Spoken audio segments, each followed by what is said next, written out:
Member for Blain. Thank you, Madam Speaker. I won't keep you long. I don't have a lot to add, but I think it's important that I do add it.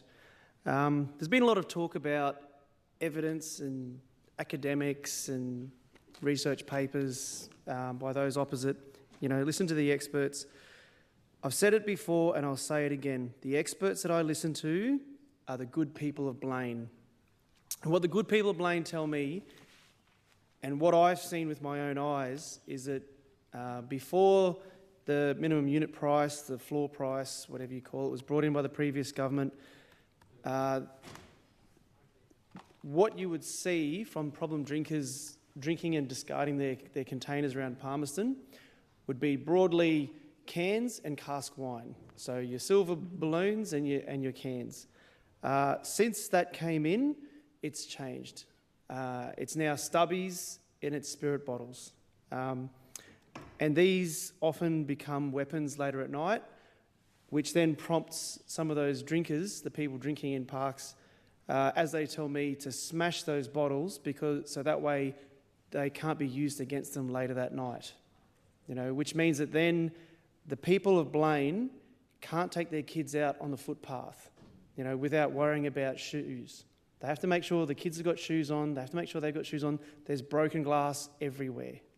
You know, there's particular hotspots that are much worse than others, you know, which then goes onto our council rates, because then the council has to get a street sweeper out and sweep up all the broken glass.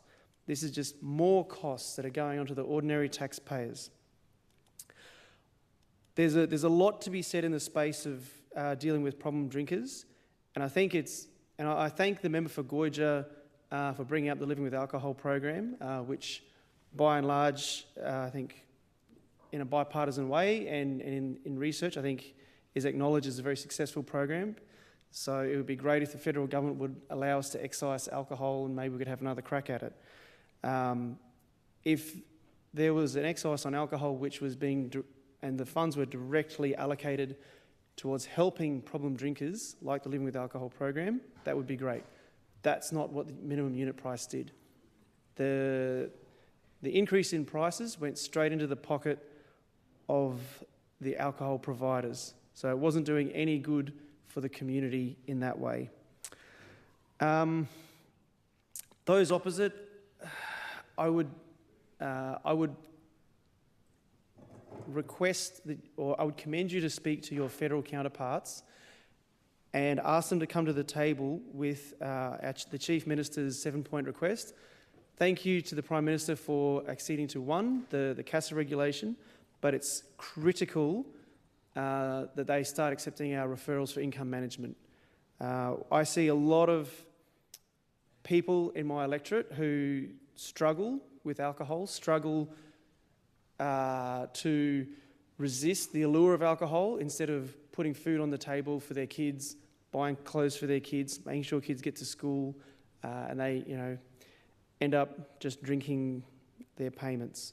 If we can put people who have a problem with drinking onto income management plans and quarantine their income, so that there's a better chance that they'll be able to use that money to feed their families, to feed their kids. These kids are going hungry.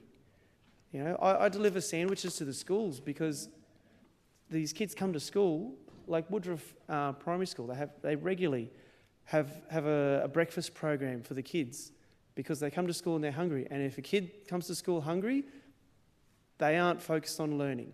It's just a simple fact. As I say, there's a lot of different parts to this. The people in my electorate haven't seen evidence that the minimum unit price has had any real effect. What we need is places to put people who drink. We need consequences for public drinking. We need income management for problem drinkers. And we need a health response for problem drinkers. And I am eagerly anticipating our alcohol treatment that will be coming out, I hope, later this year, that will deal with the problem drinkers directly and not punish the rest of society for the sins of a few. I've said enough. Let's get the broken glass off our streets. Let's deal with the problem where it lies. I commend this bill to the House.